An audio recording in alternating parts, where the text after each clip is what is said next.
C'est le confinement ou c'est la prise de conscience par les citoyens de la gravité de la situation. Je me souviens très très bien, les Italiens, ils avaient pris au début cette pathologie, voilà, cette infection un peu à la légère.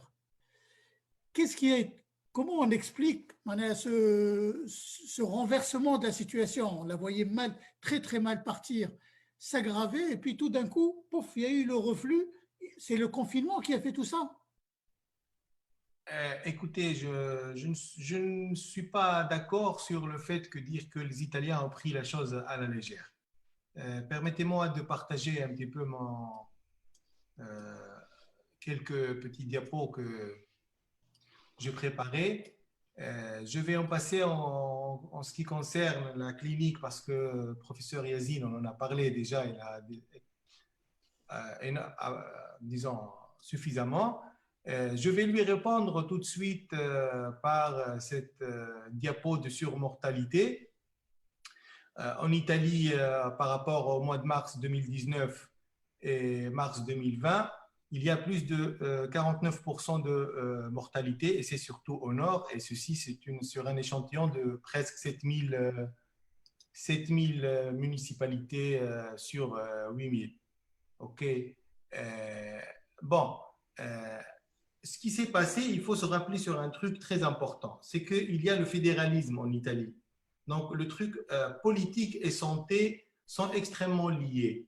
Donc, il y a le décret ministériel qui passe vers les gouverneurs des régions qui sont élus. Et puis, chaque région, elle gère à sa façon pour respecter la loi et ses décrets.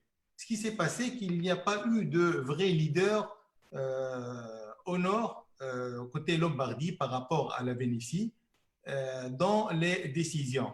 Donc, un petit peu historique. Il y avait aussi le match Atalanta-Venezia, si vous vous rappelez. Il y avait eu deux foires de chaussures vers Milan, où ils sont venus pas mal de toute l'Italie, de tout le monde. Puis, les représentants italiens, chacun est rentré chez lui. Donc, du coup, c'est parti là-bas. Premier patient qui arrive, sportif, qui a contaminé sa femme enceinte, et il arrive, il n'a pas été reconnu au début, et puis voici que à travers disons, les médecins et les infirmiers, que ça passe tout, et tout est parti par là.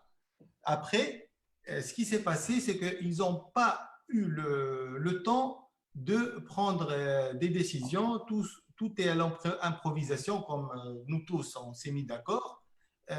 Puis, on met les masques ou pas, les masques chirurgicaux ou non, FFP2 ou non, et on a perdu le temps. Entre-temps, il y a eu cet afflux immense de patients avec cette pathologie nouvelle qu'on ne connaît pas.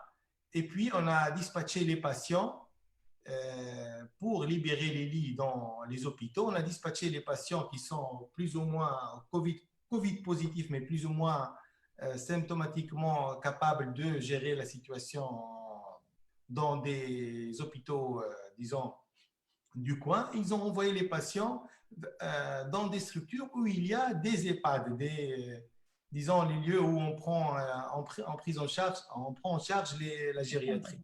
Et du coup, c'est l'hécatombe. Voici ce qui s'est passé exactement en Italie. Et maintenant, c'est vrai, tous les débats, si vous allez voir, et puis toutes les enquêtes sont en cours concernant ces trucs-là. Je, Voilà, c'est plus un problème de leadership que le problème de la population.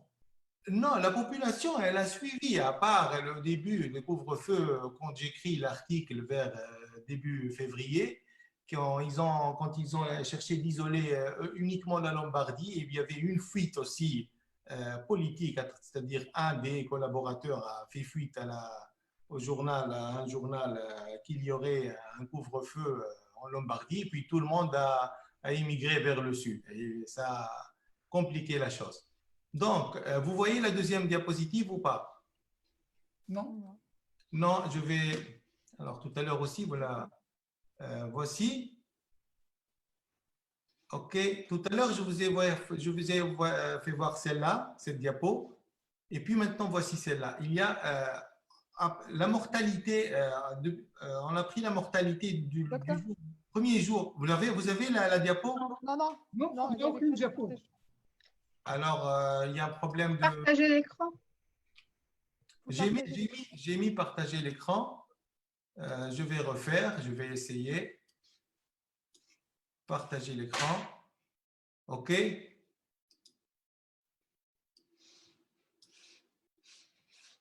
Non. Maintenant, Non.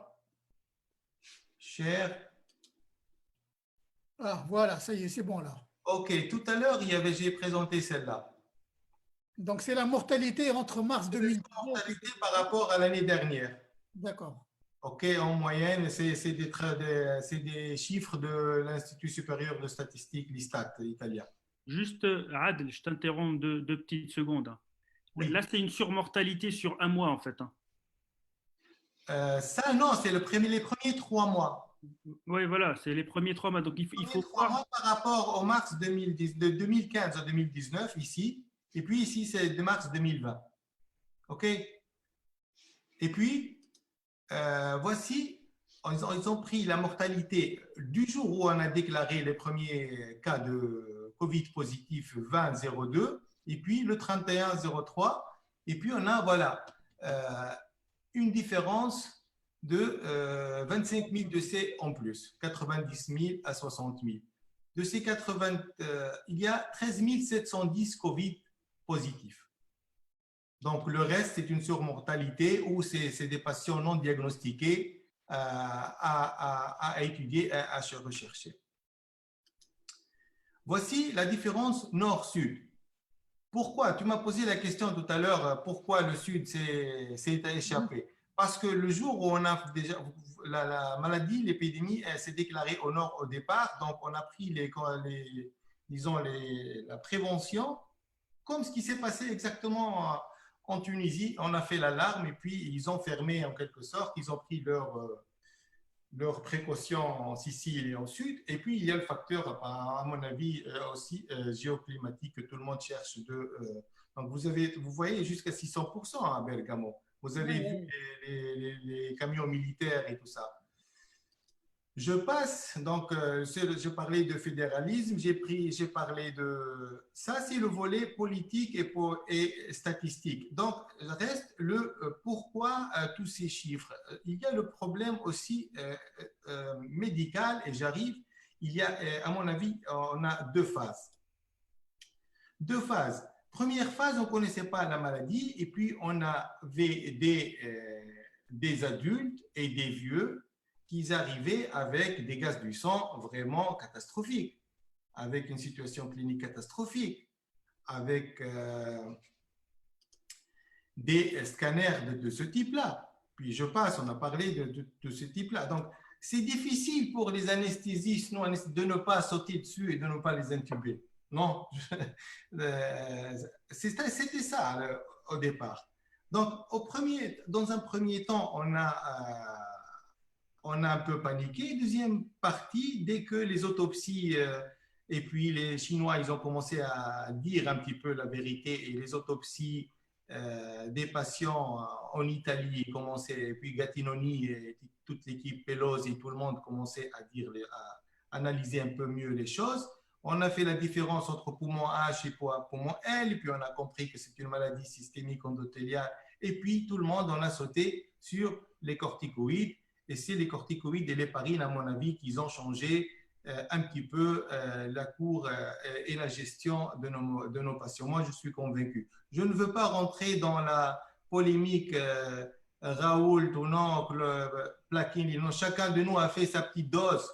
Je ne sais pas. Je voulais juste à ce titre entendre, j'en ai peut-être un peu trop fait au niveau de Facebook sur la chloroquine que j'ai descendu très très vite, peut-être trop vite même, j'en sais rien. Mais en tout cas, ça se confirme aujourd'hui. Je voudrais avoir l'avis de Yezine. Yezine, s'il te plaît, Oui. la chloroquine, oui, non, quoi? En fait, sur le plan théorique, il y avait beaucoup de données en faveur, hein. Raoult est l'un des chercheurs en virologie qui a fait pratiquement le plus de publications en France sur ce plan-là, donc il connaissait bien. Il y a eu, je pense, dans l'engouement en fait d'une nouvelle pathologie, une course aux publications, une course aux médias qui a touché tout le monde. Un certain